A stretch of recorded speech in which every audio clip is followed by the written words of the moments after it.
গতকাল হিন্দমোটরে দেবাইপুকুরে সাঁতারু বুলা চৌধুরীর বাড়িতে চুরির ঘটনা ঘটেছে। রাতের অন্ধকারে আলমারি ভেঙে বক্স কাট খুলে সর্বস্ব নিয়ে যায় চোর। পদ্মশ্রী পুরস্কার অর্জন থেকে শুরু করে বহু মূল্যবান পদক নিয়ে যায় চোর, এমনটাই অভিযোগ উঠেছে। এই ঘটনার জেরে আজ ঘটনাস্থলে তদন্ত করে ফরেন্সিক টিম। ফরেন্সিক এক্সপার্টরা বিভিন্ন স্থানের হাতের ছাপের নমুনা সংগ্রহ করে। টিমের এক সদস্যের কথায় হাতের ছাপের নমুনা পাওয়া গিয়েছে। তদন্তের সাথে এর থেকে বেশি কিছু বলা যাবে না। এই বিষয়ে বার্তা দিয়েছেন বুলা চৌধুরীর ভাই বরুণ চৌধুরী। ওরা এসে প্রথমে যেখান দিয়ে ঢুকেছে, ভেঙে ঢুকেছে ওইখানে, তারপরে যেখানে মেডেল ছিল ওইখানে, এবং বাথরুম যেখানে ওরা কল খুলে নিয়েছে, সব জায়গা থেকে ওরা ফিঙ্গারপ্রিন্টস নিয়েছে এবং ফুটপ্রিন্টও নিয়েছে। আপনাদের যে সিসি ক্যামেরা ছিল সেগুলো কি সঠিক? হ্যাঁ, সিসি ক্যামেরা যেটা ছিল সেটা থেকে আমরা ফুটেজ বের করতে পারছিলাম না এখানে, আমার লোকাল এখানে।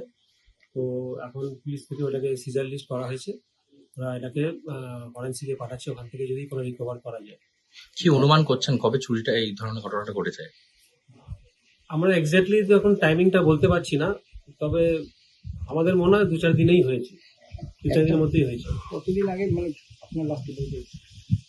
আমরা ঘরে এখানে ঢুকেছি, মাঝখানে হয়েছে, ঘরের ভিতর ঢুকেছি, কিন্তু অ্যাকচুয়ালি পাশের বাড়ি এরা আসে মাঝে সাঝে ঘুরে যায়, তো ওদের চোখে এটা পড়েনি। 2-3 দিন ওরা হয়েছে আসেনি, আমরা আশা করছি হলে ওর মধ্যেই হয়তো হয়েছে। আপনারা কি এখানেই থাকতেন সবাই? হ্যাঁ, মানে আমি তো বুলা চৌধুরীর ভাই, আমাদের বাড়ি আমাদের সামনেই আছে, এখানেই আমরা থাকি এখানে। না, একটা প্রশ্ন উঠছে কোনো মহল থেকে যে বাড়িতে এর আগে 2বার চুরি হয়েছিল, হ্যাঁ, সেই বাড়িতে ফাঁকা পড়ে থাকে বাড়িটা, তা সেখানে অ্যান্টিক ভ্যালু রয়েছে, এই ধরনের এত পদক কেন রেখে দেওয়া হলো? দেখুন, এই যে প্রথমত হচ্ছে যে এখানে যে পদক রাখা, এখানে একটা সিস্টেম হয়েছে, সাজিয়ে রাখা আছে। এবং ধরুন অনেক সময় রিপোর্টার বলুন বা অনেকে আসে, তারা দেখতে চায়, তখন দিদি নিজে আসে এখানে দেখায়, বা কোনো ডকুমেন্টারি হচ্ছে তখন দেখাবার জন্য এখানে সেইভাবে রাখা আছে, সাজিয়ে ওই জন্য দেখানোর জন্য রাখা আছে। আর বাকি আগে যখন চুরি হয়েছিল সেখানে সোনা গয়না টাকা পয়সা গেছে, সেগুলো তো কোনো অসুবিধা নেই। এখন তো সেরকম কিছু রাখা নেই এখানে, সেরকম কিছু রাখা নেই যে চুরি হওয়ার মতন ভয়ের আছে। তো দিদি ভাবতেও পারেনি হয়তো যে মানে মেডেল গুলো কেউ চুরি করে নিয়ে যেতে পারে। পুলিশ আজকে কি বললো? পুলিশ ওরা বলছে ওরা চেষ্টা করছে, সব রকম ভাবে চেষ্টা করছে। আশা করি আমরা আশা করছি যে ওরা নিশ্চয়ই চোরকে খুব শীঘ্রই ধরবে, আশা রাখছি। সিআইডি কি তদন্ত করলো দেখলেন আপনারা?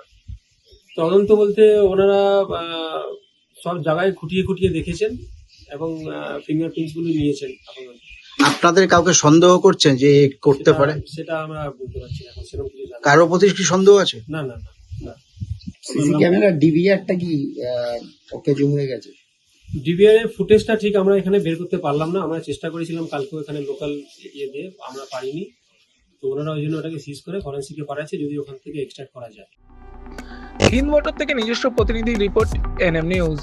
আরও খবরের আপডেট পেতে সাবস্ক্রাইব করুন আমাদের ইউটিউব চ্যানেলটি আর বেল আইকনে ক্লিক করুন নোটিফিকেশনস পেতে।